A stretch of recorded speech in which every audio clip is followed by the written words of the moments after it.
My 37 male wife, 39 female, just told me that she initially faked love when we were dating me only for the money and admitted to cheating on me. But she claims that she fell in love with me after we got married. I need some advice here. My wife and I have been married for 8 years, but we dated for many years before that. My family and I operate a company, fashion and jewelry. Our family consists of 2 girls. First and foremost, I'll be completely honest with you. I'm not very beautiful. At best, I seem mediocre. I don't have a chiseled figure, but I'm in good shape. My wife is stunning, and I've always questioned what she saw in me. I was bald when I was 19, so I hope you get the image. I was quite uncomfortable and shy throughout my 20s. Because no one was interested in me, I didn't date many ladies. In college, I met my wife. We shared interests, and I fell in love with her. I asked her out, and she agreed. I felt like I was on cloud 9, and we haven't looked back since. Our anniversary was yesterday. We threw a modest party to celebrate. My wife began weeping as we were ready to go to bed. I was quite concerned, since I didn't understand why. She embraced me and told me she needed to tell me something. She eventually confessed to me that she lied about her feelings for me while we were dating. She also admitted to me that she had cheated on me while we were dating. However, she fell in love with me a few years after we married. She informed me that at that point in her life, she had grown and realized that I was the most important person in her life. She also maintains that after we married, she never strayed on me. She confessed to me because she was deeply troubled by guilt. She said that she would go to any length to make it up. I was very heartbroken. I'd always wondered what she saw in me, and I believe I have an answer now. I'm shattered. I also realized that I only know this because she admitted it. I'm at a loss for what to do and need assistance getting through this. Could you please give me some advice? Edit. I've chosen to do a paternity test and base my choice on the results. Edit 2. I've also asked her to leave before the paternity tests are completed. Edit 3. Though she has fallen in love with me, I believe I have fallen out of love with her. I believe this is the end of my relationship. Thank you very much.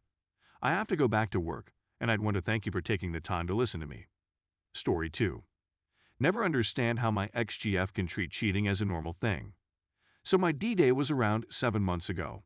I, male 35, first met my ex-GF, female 27, in 2014, and we married in 2015. In late 2019, she abruptly canceled her Instagram account without informing me, and I only discovered out when I attempted to send a post to her and couldn't locate her account.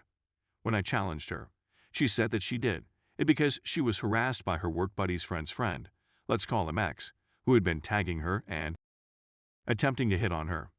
I'd known about this X for a few months, when we went to a social gathering at one of X's business events prior to COVID. I informed X that I would be speaking to X to urge him to back off, but X stopped me, stating that it wasn't worth it, and X didn't want to cause a commotion among her work pals, so I agreed to back down. Then, COVID happened, and X told me in March that she'd been laid off and needed to move back to her hometown due to a lack of funds, and I couldn't help her at the time because I was in the middle of renovating my house. I paid her rent and bills when she first moved to my city and couldn't find work. X refused to move in with me since I lived in the suburbs, and she had previously lived in the city center. We live 50 minutes apart. So we were separated for a few months until May, when I completed remodeling and had enough money to assist her pay her rent. I found her to be distant and frigid when we were apart. She went out a lot, despite COVID, and was up at strange hours like 3 a.m. and 4 a.m. I rejected my concerns at first because I assumed she was miserable and anxious, but these actions persisted even when she returned to our town. I was hanging around at her apartment one day while she was having a bath and her phone got flooded with conversations, so I opened her chat to check who was talking her, and I discovered a bombardment of nudes from X being sent to her, with a text reading "I can't wait to see you tomorrow." My body became numb, and my thoughts blanked out.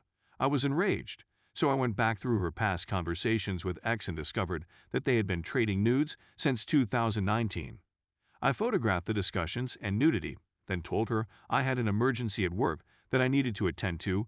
I work in medical field, so she knows sometimes I'm needed in a certain situation. I wept like a baby when I arrived home. Part of me wants to fight for her, and part of me simply wants to be wounded, really hurt. Because my prior relationship ended with me being cheated on. Witnessing it again stings me in the most painful way. I opened my conversations with her in the morning to check all of our prior discussions, and I opened our images together, trying to find a reason not to end this relationship, until I came across our Instagram chats. I never deleted my chats with her. Her Instagram profile image was there, but I couldn't locate or view her profile. Then it hit me. She blocked me. This lady had me barred on Instagram under the pretense of canceling her account.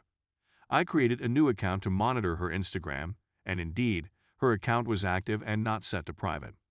I saw all of her images, all of her parties, all of her tales, and sure, a gorgeous picture of her kissing ex in the mouth shot not long ago. Something clicked in me, and I was no longer unhappy. All I felt was apathy. I took images of her on Instagram and wiped everything I had about her on my phone, laptop, and computer. I texted her and asked her to meet up, and when we met, I simply showed her the photographs I took on her phone on Instagram and told her we were done. I don't know her anymore, and I don't have anything to do with her since she departed. I disconnected from her any place I was linked to her. I told my parents and family to disregard her phone call. Because she knows where I live and work, I couldn't ghost her, so I simply went NC, and I went hard. Mutual friends were attempting to get me to forgive her, but I informed them that if they continued to contact me about her, I would block them as well, so they backed off. The reason I'm ranting here is because on Valentine's Day last year, I received a text from her. I moved from Android to Apple, and I only banned her on my old phone, not on my new phone yet, in which she, with all her arrogance, pleaded for my assistance in paying her rent. No, I'm not sorry, and I'm not going to attempt to explain anything. I didn't bother responding and immediately blocked her again. I was just wondering how the heck I fell in love with someone who had no regret or shame after cheating on me. If you're still here, I'd want to thank you for taking the time to read my rant. Edit 1. To clarify a few points, our common acquaintances were also blacklisted, so they had no idea what my ex had done. During a Christmas Zoom call, I did manage to explain why I had broken up with my ex. They understood and didn't bring her up again after that, so I'm okay with that. One of my closest friends told me they wanted to make up because they saw how happy I was with her, so when I told him what my ex had done, he nearly went berserk at her. I advised him to drop it since I didn't want any drama. Overall, I consider myself lucky that my ex did not contact my family. They were a different narrative that I'd rather not hear. Some people have asked me about Instagram, and I have to say that I am a when it comes to social media. Unlike my ex, who is an avid Instagram user, I only know how to like, follow, comment, and post on the platform. So when she stated she had canceled her account, I absolutely believed her. Some of you said that I was paying her rent and acting as an ATM, which I agreed was my responsibility from the start. The remark hurt me hard, but it was the harsh reality I needed. I believe I tried too hard, and I'm so desperate to make this relationship work that I'm blinded. I persuaded myself that I'd be her provider anyhow if we married, so it was okay for me to assist her when she needed it. Well, I managed to avoid the bullet accidentally, so that's a victory for me. Edit 2. I awoke to see so many encouragement and inquiries, and I must say that I am very thankful to this community for their overwhelming support. I'd also want to thank you all for the awards. I hope you all find happiness. Meanwhile, I'll attempt to react to some of your queries and questions. What was my ex's reaction and reasons when I ended things with her? I didn't remain to hear her reasons, nor was I in a position to care. All I wanted to do was stop it and go, since no matter what she said, the fact that she had betrayed my trust and had an affair would never alter. That fact will not be fixed or changed by any explanation. How did she get my new phone number? When I went from my Xperia to my Apple SE, I kept my previous phone number, which I'd been using for around 10 years. She contacted me through standard SMS since I had her banned on WhatsApp, and I had neglected to deactivate her number on iOS because I had already removed her phone. Someone questioned why I switched from Android to iOS, and I told them it was just because I wanted to test out the iPhone. I realized her refusal to move in with me after she was laid off should have been a warning sign, but at the time I was trying not to be forceful about her moving and because I feared she would react negatively if I insisted.